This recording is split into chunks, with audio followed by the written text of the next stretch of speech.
All right, the Washington Wizards offseason guide is now up on ESPN.com. You can go check it out. They are one of the last teams that are in the lottery that we have an article out coming that you can check out.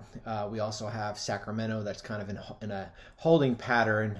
They are the next team that we will have an article for, and then it just starts with these playoff teams once they start getting eliminated here, and I'm already starting to write some teams that are either down 2-0 or kind of have an idea that maybe things are going to be heading that way. It gives me a little bit of a jump start here. But the Wizards are interested because they basically started their offseason at the trade deadline when they traded Spencer Dinwiddie and Davis Bertans to Dallas for Kristaps Porzingis. And although Bradley Beal was out when Porzingis came along, there were some good moments there. I think they've used Porzingis certainly differently as far as posted him up more.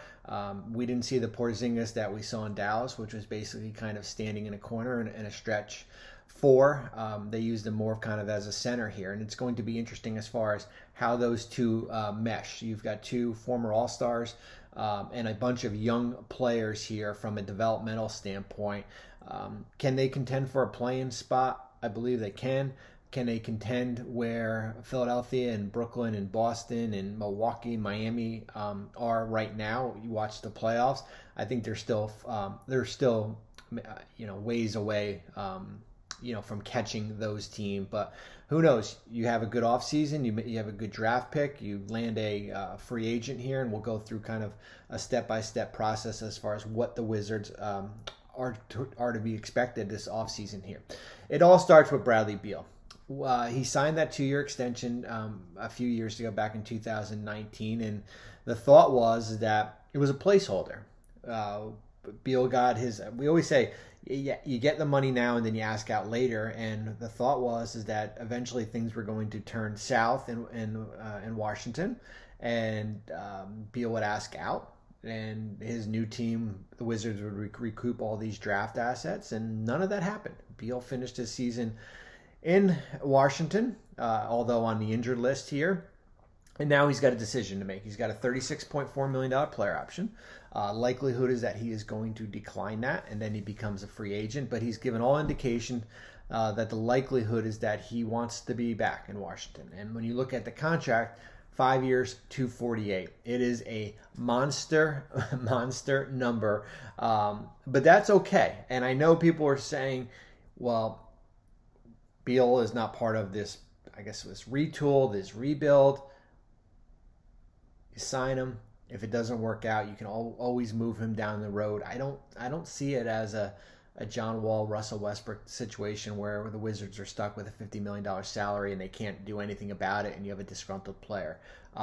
That's life in the NBA. Tommy Shepard, their GM, said that's this is the business is to get all-stars on your team and kind of build around.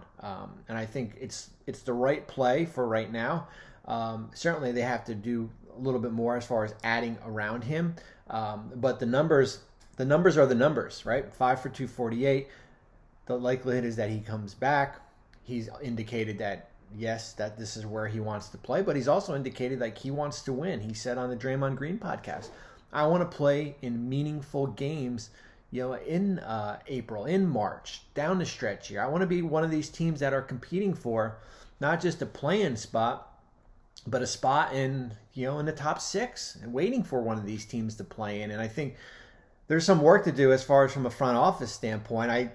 As far as the state of the roster, basically your big offseason, besides Beal, is trying to find out who your point guard is going to be. I mean, your inefficient play at point guard, probably one of the weakest, from a guard standpoint, where you had a combination of Dinwiddie, and then you traded him, and then you had Ish Smith, and you had Tomas Satoransky, backup guards here, and that is going to be your challenge as far as where do you find that point guard? Is it going to be in the draft? That is a big ask for the Wizards as far as certainly where they're picking. They're not a top 5 team right now. to go out and get a point guard. They don't have cap space. The Bradley Beal contract, and the likelihood is that Kentavious Caldwell-Pope, he's got a partial guarantee. Ish Smith has a non-guaranteed contract. Those players are likely going to be back. So how do you go out and find a point guard with the $10.3 million mid-level exception? You're not going to get Tyus Jones from the Grizzlies as far as a player. He's not $10 million.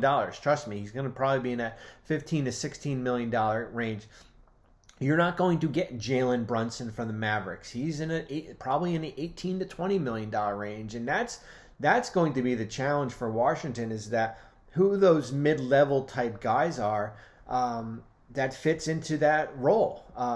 It's interesting. Like when you watch certain teams, like a good name.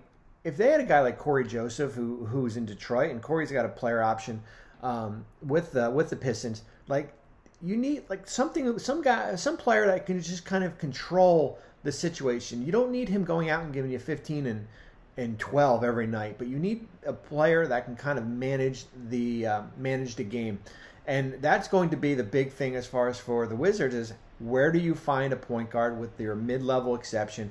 Or is there a trade out there that's going to have to cost you one of your players on your roster?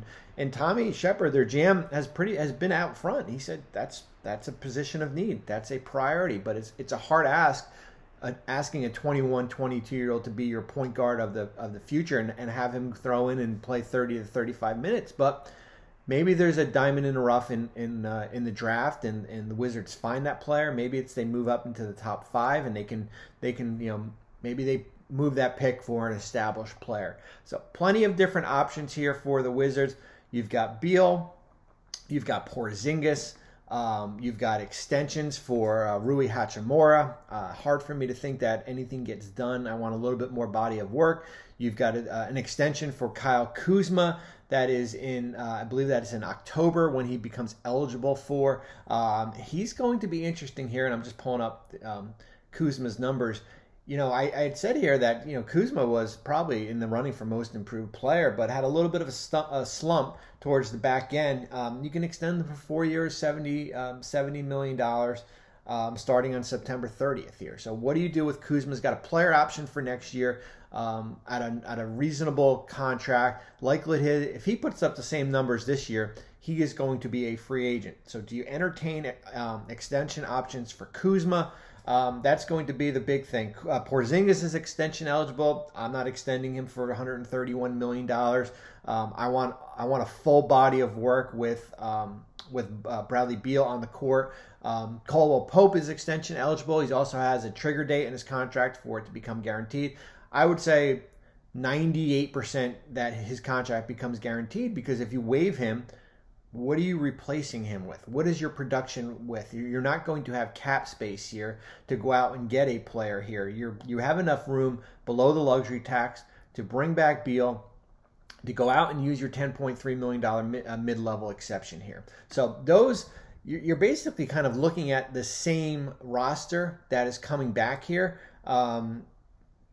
You've got 10, 11 players under contract. I'm pulling it up right now. You've got, including the 2 guys on partials and non-guaranteed with Caldwell-Pope and Smith, you have 11 players under contract. You have your draft pick, that makes it 12, and then you're probably your mid-level exception, and anything else is going to have to come from the trade standpoint.